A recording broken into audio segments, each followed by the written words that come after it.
In this video, we're going to look at solving non-right triangles using the law of sines. In this particular section, we're going to see the law of sines in two different videos. In this first video, we're going to use the law of sines as it applies to triangles that we label as angle, angle, side, or angle, side, angle, abbreviated AAS or ASA respectively. In another video, we'll look at other cases where we're given different information for the triangle and how we adjust in those situations. So for non-right triangles where we're given either two angles and then the next side, or two angles and the side between them, the following is true. Sine of angle A over side length A is equal to sine of angle B over side length B is also equal to sine of angle C over side length C.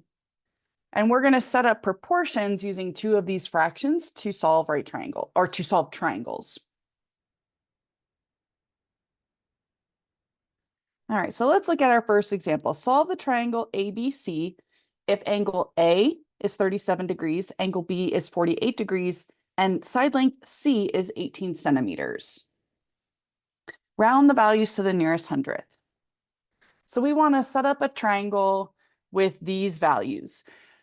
Drawing the picture is usually the most difficult part. I usually just do my best to try to create angles that are about the same size, or at least approximately the size that's given. So angle A is 37 degrees. So that's not very big. And then angle B is 48 degrees. A little bit bigger. So I'm going to call this angle A, this angle B, and this angle C. If you recall, we often use capital letters to correspond to angle measures and lowercase letters to represent side lengths.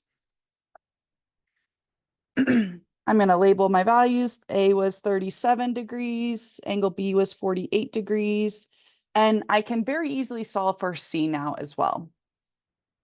I want to back up one more second. When it asks you to solve the triangle, I believe we've seen these directions in a previous example, but solving a triangle just means find all the unknown side lengths and angle values. So find the rest of the information for that triangle. So we can quickly evaluate the angle C because we know that the sum of all interior angles of a triangle is 180 degrees. So I'm going to take 180 degrees and I'm going to subtract the sum of 37 degrees and 48 degrees. And that tells me that angle C is 95 degrees.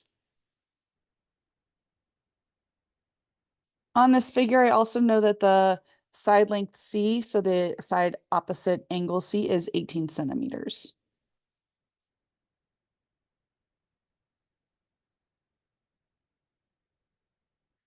Now that we have an angle and the opposite side, we have that pairing, we can set up for law of sines.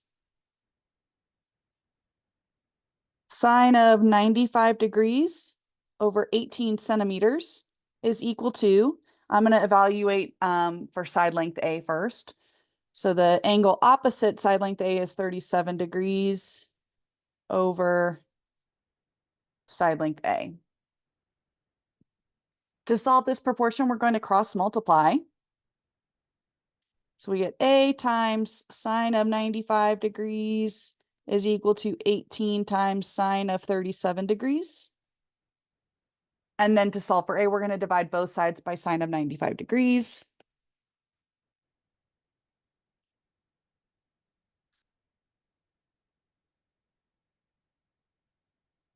So A is equal to 18 times sine of 37 degrees divided by sine of 95 degrees.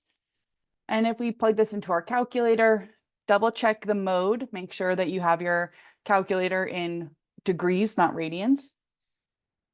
Rounding to the nearest hundredth, A is 10.87 centimeters.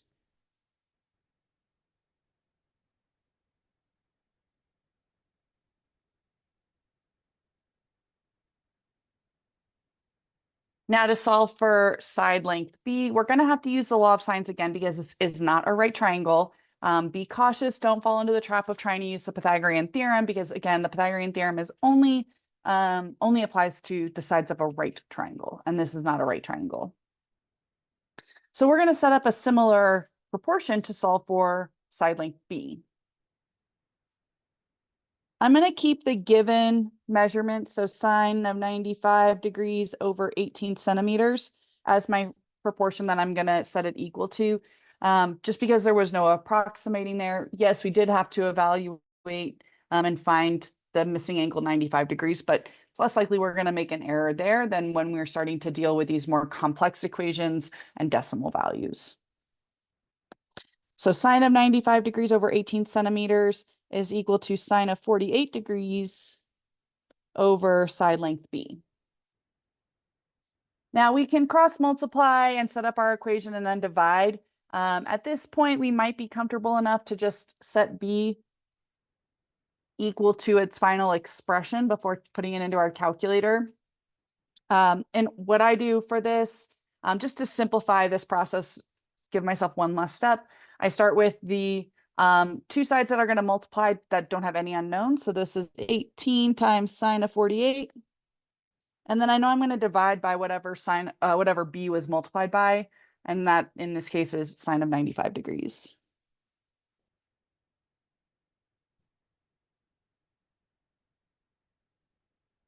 And from here, I can evaluate that the side length B is 13.43 centimeters.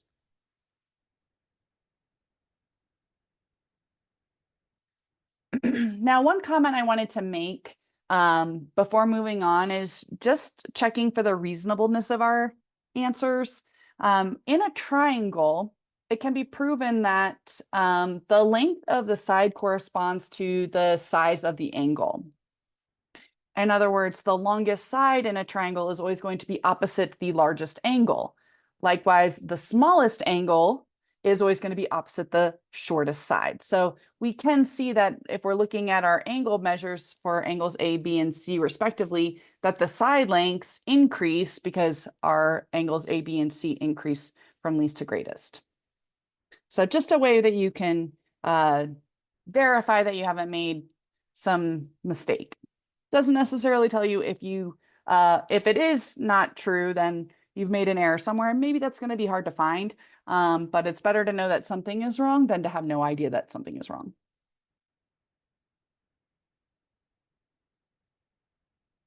Solve triangle ABC if angle B is 20 degrees, 50 minutes, angle C is 103 degrees, 10 minutes, and side AC is 132 inches. Round values to the nearest hundredth.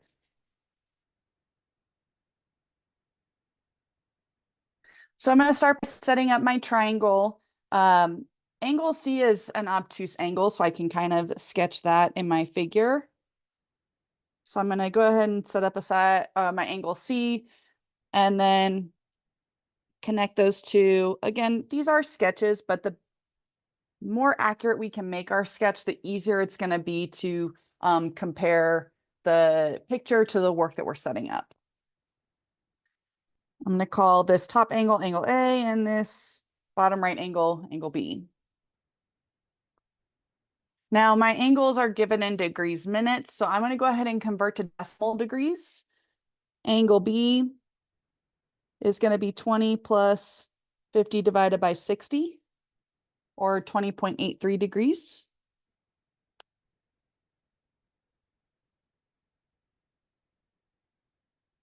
And then angle C is going to be 103 degrees plus 10 divided by 60, or 103.17 degrees.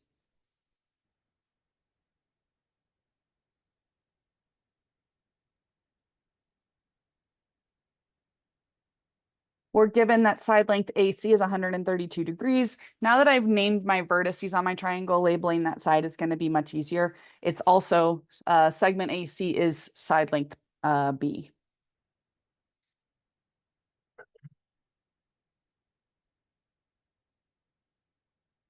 So I have two angles. I can now solve for my third angle A by using the fact that the sum of my interior angles of a triangle are 180. So angle A is going to be 180 minus the sum of the other two interior angles.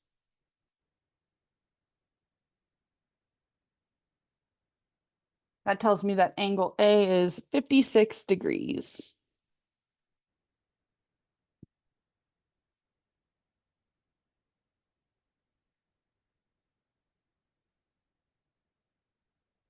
To find segment CB, I'm going to set up my law of sines.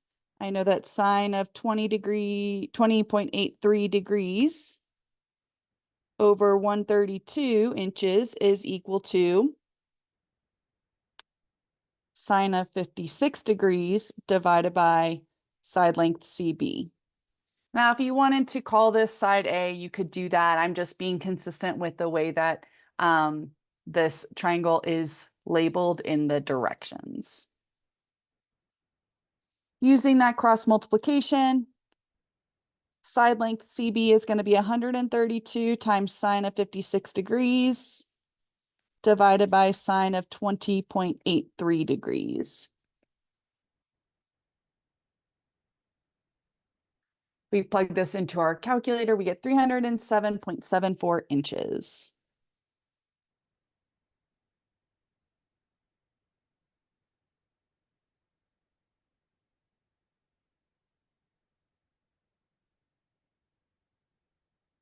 Next, we want to find segment AB, which is that side opposite angle C.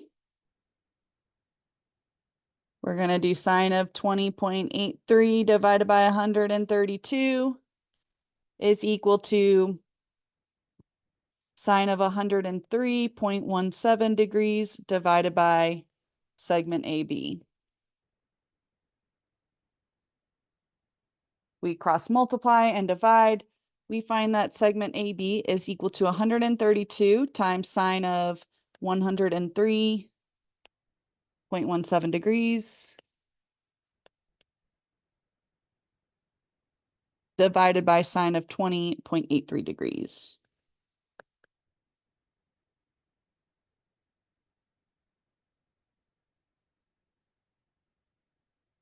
And that gives me a side length of 361.44 inches.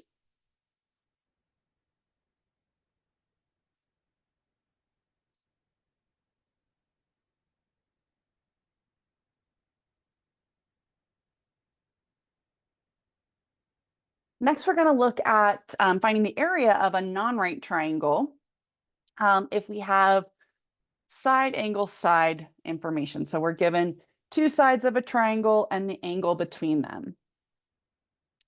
Now we have three versions of this formula based on the side lengths and the angle that you're given. But in all of these formulas, we're taking 1/2 times the product of the two sides that are given and then sine of the angle between those two given sides. So area is equal to 1/2 BC times sine of angle A, or area is equal to 1/2 AB times sine of angle C, or area is equal to 1/2 AC times sine of angle B.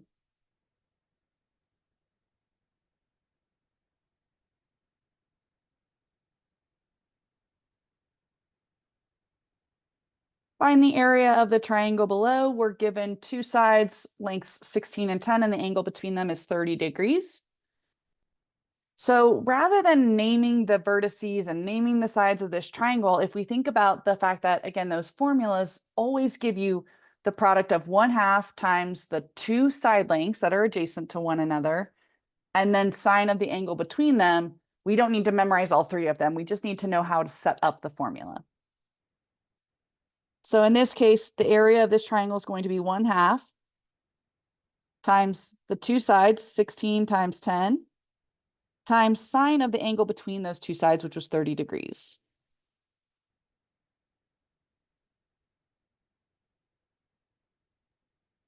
Evaluating this in our calculator, we get that the area is equal to 40.